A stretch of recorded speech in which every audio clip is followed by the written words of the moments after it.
I grow indoor plants and keep them around the house, whether by the kitchen window or out on the front porch. I have a variety of plants like lily, aloe vera, also flowers, and they all require care and attention. It's a hobby of mine, and because I don't own enough space, I just stick to indoor planting. I have a 16-year-old stepson, Sean, who loves to pull all kinds of pranks and has been trying some weird pranks on me lately. I don't mind it as long as he's happy, and also because nothing is too serious, just hiding my farming tools / replacing them with damaged ones and so on. He just keeps messing around like any other kid. Days ago he posted a FB video of him spraying cold water on me when I was sleeping. It was embarrassing since he shared it with family. I got mad at him and had him delete it despite him begging me to let him keep it.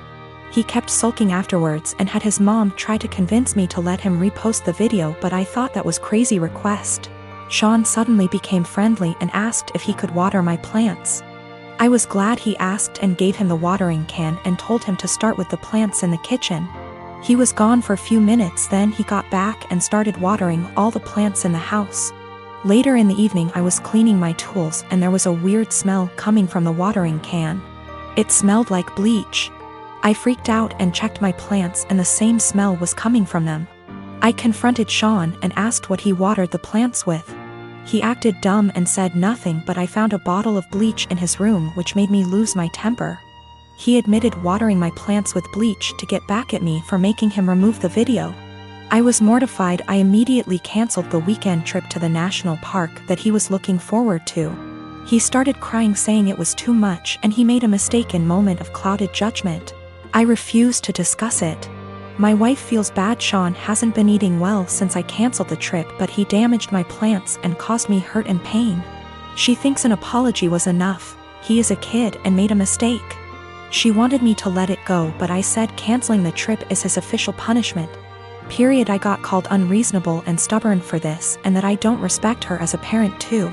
Sean has this mentally that if he admits doing something wrong then he'll be forgiven. This isn't how it should be, but his mother thinks admitting to it and apologizing should be the end of it. I met this guy in January and he became my boyfriend in February. Comes March, the world goes down the drain and we decided to move in together for the time of the pandemic. A few weeks ago, he shows me a post where this guy is challenged to an arm wrestling competition by his GF. The guy didn't seem to have any sort of training / workout, whereas his girlfriend did. I commented he might have a surprise. My boyfriend started educating me on biology and how men are stronger than women. I told him there were way too many factors to take into consideration to make such a broad comment. I have been doing weightlifting for 2 years and my boyfriend has never seen a gym in his life, so I used us as an example. That was a big mistake.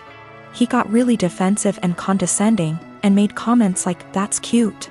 I just let it go. Fast forward to yesterday. He's playing some game with his friend online, and I can clearly hear him talk about me. Well, curiosity killed the cat. At first it's all pretty and my ego is bursting, but then he says I'm delusional because I think I'm stronger than him. Pause.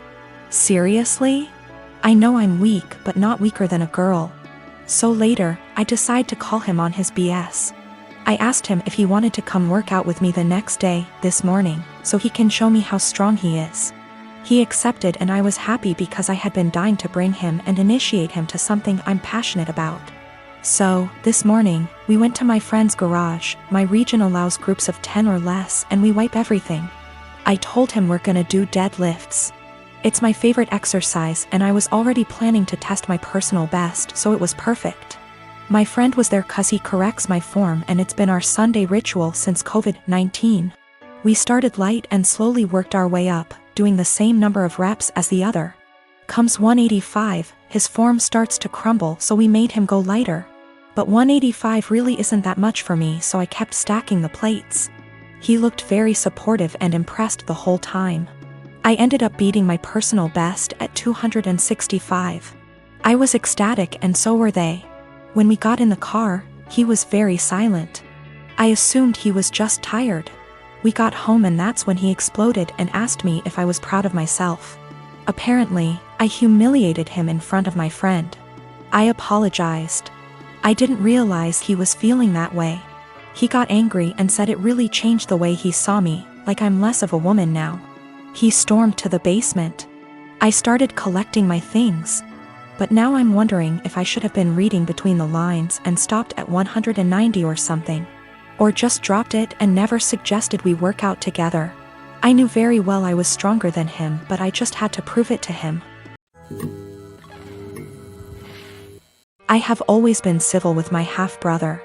We were close as kids, but he started to have an attitude at 13 and pretty much stopped being nice, and started messing with my things / making fun of me and doing pranks to annoy me / privacy, was gone with him coming into my room and taking my things. Whenever I complained, my stepmom would normalize his behavior and make excuses. My dad never really grounded him and thought that talking to him will get him to behave better. I'm currently in college. I live in a rented apartment and have car to help me get to the university or other places.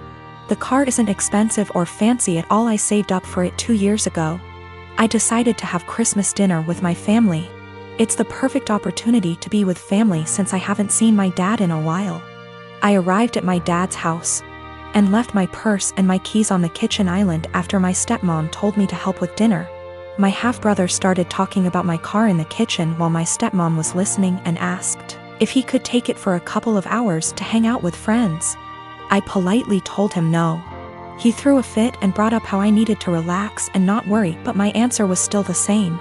While we were sitting at the dinner table, my half-brother got up, washed his hands, and I thought he went outside. I got busy talking to my dad, and after I got up to wash my hands, I noticed my car keys weren't there.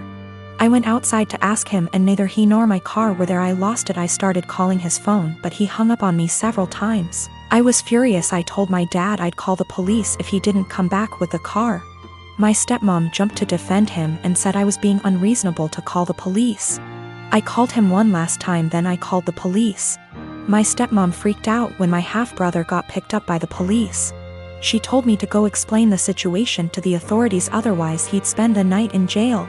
But I refused, especially since I still hadn't got my car back. Stepmom yelled that I ruined dinner and that it was no big deal. He was going to return it after borrowing it from me, but he didn't really borrow it, and she heard me say no. I don't know what she told the police, but I didn't give permission to use the car. My stepmom's side of family are mad at me for doing this to my brother and hinted that I don't consider him family. My dad's side of family sided with me, saying he deserved it. My dad said I overreacted and I shouldn't have called the police when he disappeared for 4 hours. I talked to the police about what happened, and I learned later that my stepmom said that her son was allowed to borrow it, and that it was a misunderstanding. I wasn't going to let her continue to lie, but my dad told me to back off and let it go. This really upset me. My half-brother wasn't even berated the way I was by the family. My best friend is a really great gift giver. I know that she plans gifts really far in advance and always dedicates so much time and thought into them. And I am so grateful for every gift I have ever received because I know how special they are. She'll often take something small I said from years back and make a really meaningful thing out of it. And I know she enjoys gift giving, and it is clearly one of primary ways she communicates her love for me and others. I just can't keep up. I've never been a really good gift giver. I often really struggle with forming ideas for upcoming celebrations, and until I'm really under the pump, I come up empty-handed until I find something just all right, or I repeat a similar shtick of reasons why I value you, presents. This just means that I feel so much stress every time I have to celebrate her birthday and Christmas. Especially because I would have received something completely out of this world. I really just feel like my gifts pale in comparison. It's getting to this stage where we've been exchanging presents for 8 years, and I'm honestly just starting to feel like I'm running out of steam to keep up and continue thinking of other ideas. It is also hard because I'm neither here nor there when it comes to receiving gifts. I can recognize the hard work and love, but I don't need to receive gifts to know that I'm loved. And so I worry that I don't reciprocate my love well enough because my presents never feel at her level. I want to express to her my gratitude for her gifts, but ask that we just stick to one a year, on birthdays. Because Christmas and the occasional Valentine's Day is too much for me. I have been able to move away from gift giving with other friends by just casually mentioning it or just mutually ceasing present exchanges, and we now opt for spending time with each other, something I love. I just don't know if this would be really insensitive or soul-crushing because it's not about her or how good of a friend she is, but really about my insecurity and my differing ways of communicating love.